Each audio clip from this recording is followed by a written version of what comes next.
اعوذ باللہ من الشیطان الرجیم، بسم اللہ الرحمن الرحیم۔ ناظرین، پچھلے ہفتے ہم نے بات کی تھی اہدنا کے بارے میں۔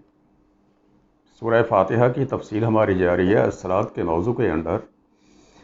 اہدنا کہ یا اللہ ہمیں ہدایت عطا فرما، الصراط المستقیم، صراط مستقیم پر چلنے کی، دین کے صحیح راستے پہ چلنے کی، زندگی کے صحیح طرز عمل اپنانے کی ہدایت عطا فرما۔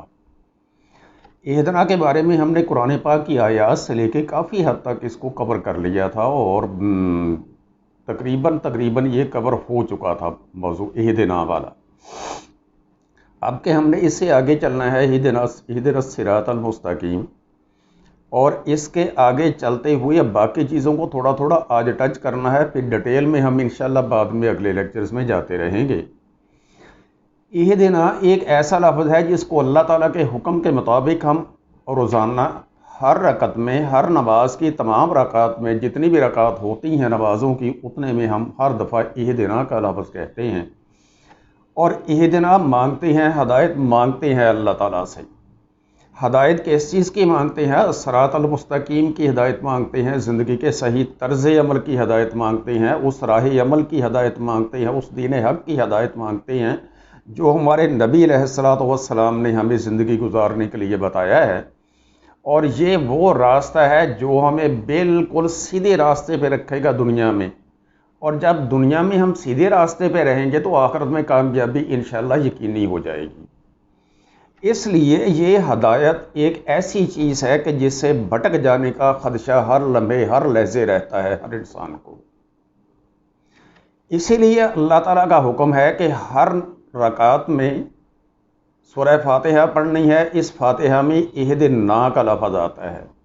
اہدنا جمع کا صیغہ ہے، واحد کا نہیں ہے۔ اس کا مطلب یہ ہے کہ جب ہم اہدنا کہیں گے، بہت سارے لوگ مل کے نماز پڑھیں گے، باجماعت نماز پڑھیں گے، تو جو صیغے کا مطلب پورا آئے گا۔ اس کو جمع صیغہ یوز کرنے کا مطلب صحیح معنوں میں اس وقت واضح ہوگا جب ہم اکٹھے اور باجماعت نماز پڑھیں گے۔ اگر اللہ کی طرف سے ایک ایک کر کے نماز پڑھنے کا حکم ہوتا تو یہاں پہ اللہ شاید حکم دیتا کہ اہدنی کہہ لیا کرو، کہ مجھے ہدایت عطا فرما، لیکن اسلام میں یہ کنسیپٹ ہی نہیں ہے۔ اسلام میں یہ کنسیپٹ ہے کہ اہدنا، اے اللہ ہمیں ہدایت عطا فرما، کس چیز کی؟ الصراط المستقیم، دین کے صحیح راستے کی، اس راستے کی جو ہمارے نبی علیہ الصلوۃ والسلام لے کے آئے تھے، اور سارے انبیاء کے ساتھ یہ راستہ آیا ہے۔ پچھلی مرتبہ میں نے کہا تھا هو الذی ارسل رسولہ بالہدی ودین الحق۔ ہر رسول کو اللہ تعالیٰ نے بھجوایا ہے کس چیز کے ساتھ؟ دو چیزوں کے ساتھ، بالہدی ودین الحق، ہدایت کے ساتھ اور دین حق کے ساتھ، زندگی کے صحیح طرز عمل کے ساتھ۔ اور جب ہم اللہ تعالیٰ سے ہدایت مانگیں گے، ہدایت مانگ کے دین کے صحیح طرز عمل کو اپنائیں گے، تو اس کے بعد پھر کیا ہوگا؟ اللہ تعالیٰ کا مقصود پیدا ہوگا، اللہ تعالیٰ کا جو مقصد ہے وہ پورا ہوگا۔ اور نبی علیہ الصلوۃ والسلام کو جتنے بھی انبیاء گزرے ہیں سب کو بھیجنے کا مقصد پورا ہوگا کہ لیجزر الدین کلہ، کہ میرا دین ہر دین کے اوپر غالب آنا چاہیے، دنیا میں کوئی دین نہ ہو ما سوائے اللہ تعالیٰ کے دین کے۔ اللہ کا دین کون سا ہے؟ میں نے لاسٹ ٹائم بھی کہا تھا ورضیت لکم الاسلام دینا، اللہ کا پسندیدہ دین صرف اسلام ہے۔ ان الدین عند اللہ الاسلام، اللہ تعالیٰ کی طرف سے صرف ایک ہی دین ہے، مطلوب و مقصود جو ہے وہ ہے اسلام۔ اس لیے اللہ تعالیٰ نے اسلام کے دین پہ، طرز عمل پہ چلنے کے لیے بار بار ہمیں ہدایت کی ہے کہ آپ نے ہدایت کا راستہ مانگنا ہے، بار بار ہدایت مانگنی ہے۔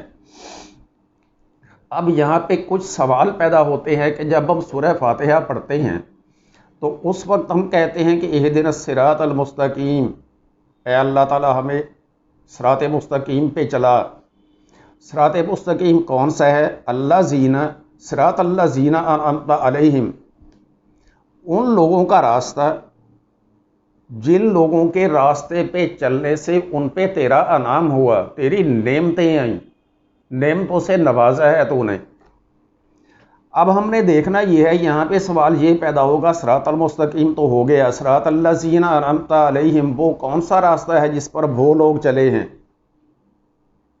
اور ان لوگوں کو تیرے راستے پہ چلنے سے نعمتیں ملی ہیں، دنیا کی نعمتیں ملی ہیں، آخرت کی نعمتیں ملی ہیں، دنیا میں کامیابیاں ملی ہیں۔ وہ نعمتیں کون سی ہیں ہم نے یہ بھی ڈھونڈا ہے، اور انشاءاللہ قرآن پاک کے اندر سے ہی ڈھونڈیں گے ہم لوگ۔ وہ لوگ کون تھے جو اس راستے پہ چلے ہیں؟ ان لوگوں نے دنیا کی نعمتیں حاصل کی ہیں، اور پھر اس کے بعد ہم اللہ تعالیٰ سے ساتھ ہی دعا بھی کرتے ہیں، غیر المغضوب، اے اللہ ان کے راستے پہ نہ چلانا جن پر تیرا غضب ہوا ہے، جن پر تیرا غصہ نازل ہوا ہے، جن پر تیرا قہر نازل ہوا ہے، ان کے راستے پہ نہ چلانا۔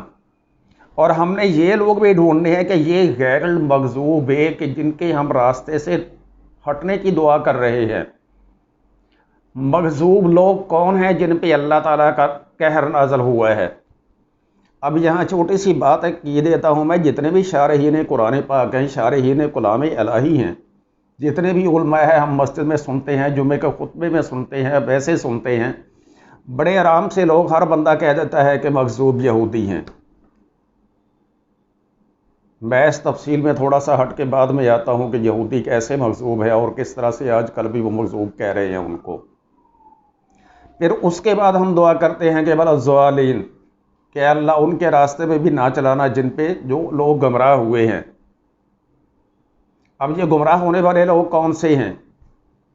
ہمارا آج کا عالم، ہمارا پچھلا عالم صاحب کا کئی سو سالوں کے علماء حضرات جو ہیں وہ کہہ دیتے ہیں یہ نصرانی لوگ ہیں، یہ وہ لوگ ہیں جو جن پر اللہ تعالیٰ کا غضب ہونے والا ہے۔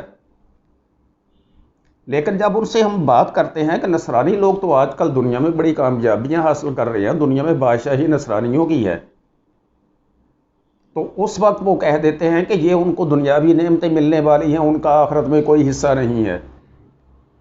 آخرت تو ہم نے دیکھی نہیں ہے، لیکن قرآن پاک میں اللہ تعالیٰ نے یہ بالکل نہیں کہا ہوا کہ ان کو دنیاوی نعمتیں میں نے دینی ہے یا کیا کرنا ہے۔ اللہ تعالیٰ کے احکامات کے مطابق جو بندہ بھی دنیا میں چلتا ہے اس کا اللہ تعالیٰ کا تو ایک ہی وعدہ ہے، سورہ نور میں اللہ تعالیٰ نے واضح لکھا ہوا ہے، وعد اللہ الذین آمنوا وعملوا الصالحات، جو لوگ ایمان لائے اور جنہوں نے صحیح اعمال کیے، صالح اعمال کیے، ان سے میرا وعدہ ہے۔ وہ کیا ہے وعدہ؟ لِيَسْتَخْلِفَنَّهُمْ فِي الْأَرْضِ كَمَا اسْتَخْلَفَ الَّذِينَ مِن قَبْلِهِمْ، کہ میں ان کو دنیا کی خلافت عطا کروں گا بین ہی اسی طرح جس طرح سے ان سے پہلے میں نے دنیا والوں کو بادشاہی دی تھی، صحیح اعمال کرنے والوں کو دنیا کی بادشاہی میں نے عطا فرمائی تھی۔ اب سوچنے کی بات یہ ہے کہ آج کل کی بادشاہی ساری کی ساری کن کے ہاتھوں میں ہے؟ یا تو یہودیوں کے ہاتھوں میں ہے یا عیسائیوں کے ہاتھوں میں ہے۔ میرا موضوع سیاسی نہیں ہے، لیکن جو قرآن پاک کے حقائق ہیں وہ بیان کرنے سے میں چوکوں گا نہیں۔ اللہ تعالیٰ کا فرمان لوگوں تک پہنچانا یہ کوئی سیاست نہیں ہے، اس لیے اس کو سیاست کی طرف مت لے کے جانا۔ اللہ کا فرمان ہے قرآن پاک میں سورہ نور میں، جو میں نے آیت پڑھی ہے وہ پڑھنے کے بعد آپ کو سمجھ جانا چاہیے کہ جو لوگ ایمان لاتے ہیں اور عمل صالح کرتے ہیں ان سے اللہ تعالیٰ وعدہ فرماتا ہے کہ میں ان کو دنیا کی بادشاہت عطا کر دیتا ہوں۔ لیکن یہاں پہ میں علماء سے کیا سنتا ہوں کہ جب بھی ان سے بات کرتے ہیں کہ ہاں جی یہ بادشاہ یہودیوں کو ملی ہوئی ہے، بادشاہ یہ نصرانیوں کو ملی ہوئی ہے، وہ بڑے آرام سے، بڑے ڈٹائی سے، بڑے غصے سے، بڑے غضب سے کہہ دیتے ہیں کہ یہ ان کو دنیا میں ان کا حصہ مل گیا ہے، مومن کو آخرت میں حصہ ملنا ہے، کیونکہ ایک وہ حدیث کا حوالہ بھی دیتے ہیں، واللہ اعلم بالصواب، مجھے نہیں معلوم وہ حدیث صحیح ہے یا کس طرح سے ہے، ضعیف ہے، ویک ہے، خود ساختہ ہے، لیکن وہ حدیث قرآن سے میچ نہیں کرتی۔ وہ کہتے ہیں کہ دنیا مومن کے لیے قید خانہ ہے۔ اگر دنیا مومن کے لیے قید خانہ ہے تو پھر اللہ تعالیٰ نے کیوں وعدہ کیا ہوا ہے کہ جو لوگ ایمان لائیں گے، ایمان لانے کے بعد تو بندہ مومن ہو جاتا ہے۔ مومن اسی کو کہتے ہیں جو بندہ ایمان لا چکا ہو۔ ایمان لے آنے کے بعد جو بندہ مومن ہو گیا ہے، عمل صالح کرتا ہے، اللہ تعالیٰ اس سے وعدہ کرتا ہے کہ میں تمہیں دنیا کی بادشاہی دوں گا جس طرح سے میں نے تم سے پہلے صالح اعمال کرنے والے لوگوں کو دی تھی۔ اب مومن تو وہ ہو گئے ہیں، وہ دنیا کی بادشاہت لینے کے حقدار ہو گئے ہیں اللہ تعالیٰ کے نزدیک، لیکن ہمارے علماء حضرات کہہ دیتے ہیں کہ دنیا مومن کے لیے قید خانہ ہے۔ قرآن کی آیت کو اگر ہم یہ چیز کو صحیح مان لیں کہ دنیا مومن کے لیے قید خانہ ہے، تو پھر قرآن آیات کو ہم کون سے کھاتے میں ڈالیں گے، اس کو کہاں پہ فٹ کریں گے؟ پھر اس سے اگلی اور ایک عام سی بات جو ہے وہ یہ ہے کہ صراط المستقیم کے بارے میں لوگوں سے جو بہت کچھ سنا گیا ہے، وہ عجیب سی صورتحال ہے۔ جو میں نے پڑھا ہے، تاریخ کی کتابوں میں پڑھا ہے، علماء کی کتابوں میں پڑھا ہے، وہ کسی زمانے میں آج سے کئی سو سال پہلے قرون اولیٰ ہی جسے کہہ سکتے ہیں ہم لوگ، 200 یا 300 سال کے بعد ہمارے کچھ علماء نے لکھا ہے کہ صراط مستقیم دنیا میں ہے۔ یہ صراط المستقیم ہے کیا؟ یہ اسی طرح سے ہے کہ جس طرح سے ایک بال کے جیسی تیز چیز کے اوپر چلنا ہو۔ ہر طرف شیطان نے گڑھے کھود رکھے ہیں، شیطان نے انسانوں کو پھانسنے کے لیے جال بچھا رکھے ہیں، طرح طرح کے، کہیں مالی جال ہے، کہیں پہ دولت کا جال ہے، کہیں پہ دنیاوی عہدے کے لالچ کا جال ہے۔ اس طرح سے مختلف جال بچھا رکھے ہیں، ہم ان کے درمیان میں سے گزر رہے ہیں۔ اب کوئی انسان جہاں پہ بھی کہیں سے بھی معمولی سا بھٹک گیا، کسی ایک طرف کو راغب ہو گیا، اللہ کی یاد کو چھوڑ کے، وہ دھڑام سے گڑھے میں گر گیا۔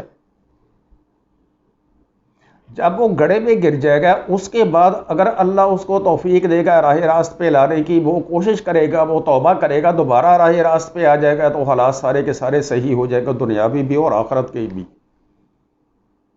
لیکن اگر وہ اس گڑھے میں گر کے آگے ہی آگے چلتا چلا گیا، تو دنیا میں بھی ذلیل ہوگا اور آخرت میں جہنم اس کا مقدر ہوگا۔ اب اس کنسیپٹ کو ہمارے کچھ لوگوں نے کس طرح سے چینج کیا ہے،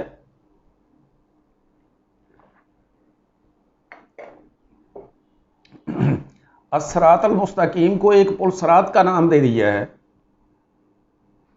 اور پل صراط کو دنیا میں سے اٹھا کے آخرت میں جا کے فٹ کر دیا انہوں نے اپنے ہی خیال کے حساب سے۔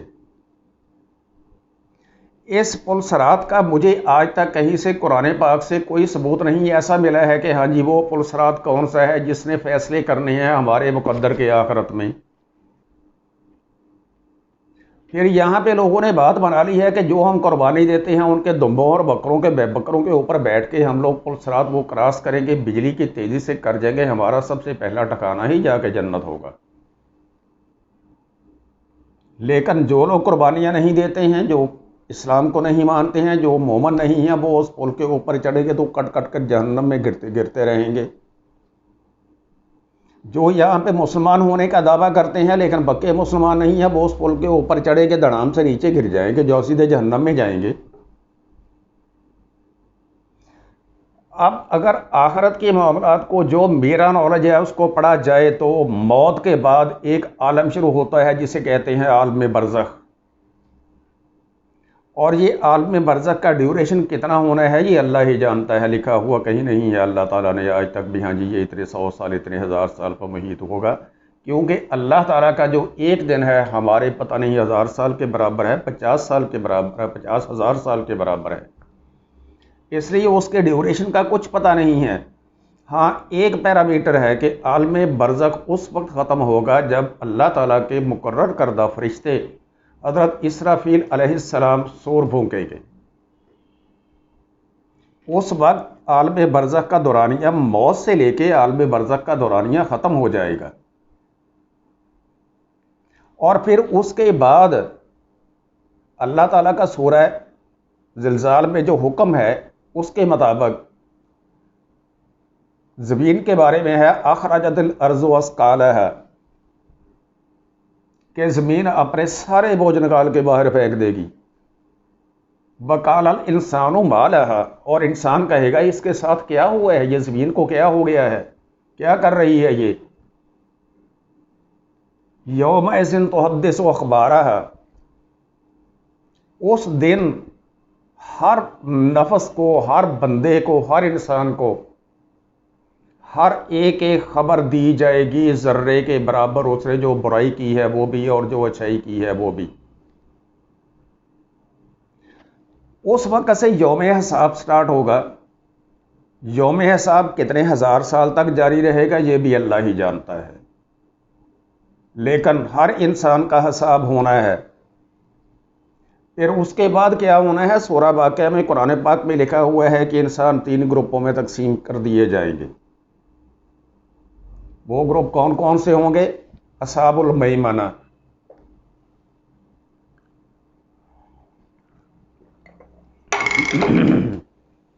ایک گروہ ایسا ہوگا سوری، جو اپنے حساب کتاب میں کامیاب ہوں گے اور ان کو ان کا حساب کا کتابچہ جو ہے وہ دائیں ہاتھ میں دے دیا جائے گا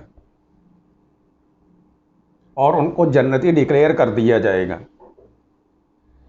دوسرا گروہ کون سا ہوگا؟ اصحاب المشأمہ، ان لوگوں کو اپنے حساب کتاب کا سارا کتابچہ بائیں ہاتھ میں دے دیا جائے گا۔ اللہ معاف کرے، اللہ پناہ دے، اللہ اس سے بچائے، ان کو جہنمی ڈکلیئر کر دیا جائے گا۔ اس کے بعد ایک گروپ ہے جو والسابقون السابقون،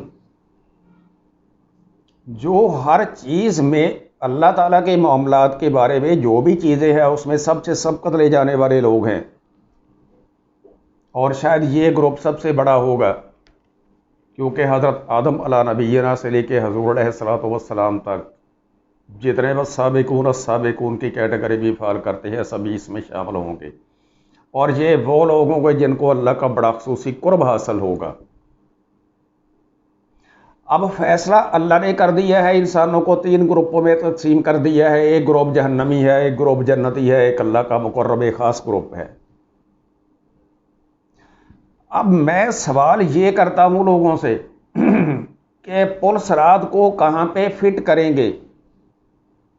کیا عالم برزخ سے اور یوم الدین سے درمیان میں فٹ کریں گے، یا اللہ معاف کرے کہ جب اللہ تعالیٰ نے فیصلے کر دیے ہیں، یوم دین مقرر ہو گیا ہے، اللہ تعالیٰ نے فیصلے کر دیے ہیں کہ ہاں جی جنتی کون ہے، جہنمی کون ہے، اور اللہ تعالیٰ کا مقرب خاص کون ہے، اس کے بعد پھر پل صراط کے اوپر سے لوگ گزریں گے؟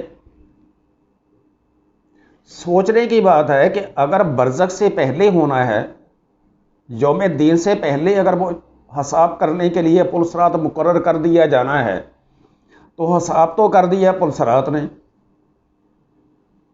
پھر اللہ تعالیٰ کا یوم حساب جو ہے وہ مقرر کرنے کا کیا فائدہ ہوگا؟ دوسرا سوال میرا یہ ہے، اگر یہ یوم حساب مقرر ہو جانے کے بعد، یوم دین کے مقرر ہو جانے کے بعد اس پل نے واقعی ہونا ہے کہ ہاں جی اس کے اوپر سے گزرو، جو گزر گیا وہ جنتی ہے، جو نہیں گزرا ہے وہ جہنمی ہے، تو پھر جو اللہ تعالیٰ نے حساب کتاب کیا ہے چہمانی دارد، اس کے کیا معنی ہوئے؟ اس لیے پل صراط والا کنسیپٹ جو ہے وہ دنیا میں موجود ہے کہ دنیا ایک ایسے پل صراط ہے مومن کے لیے کہ جس پہ ہر قدم پہ ہم نے قدم کو پھونک پھونک کر رکھنا ہے، ہر جگہ پہ ہم نے بچنا ہے۔ اس لیے ہم بڑے آرام سے کہہ دیتے ہیں کہ مغضوب علیہم جو ہیں یہ یہودی ہیں، والضالین کے زمرے میں جو آتے ہیں وہ نصرانی ہیں۔ میرے بھائی ہمیں یہ کچھ پتہ نہیں ہے۔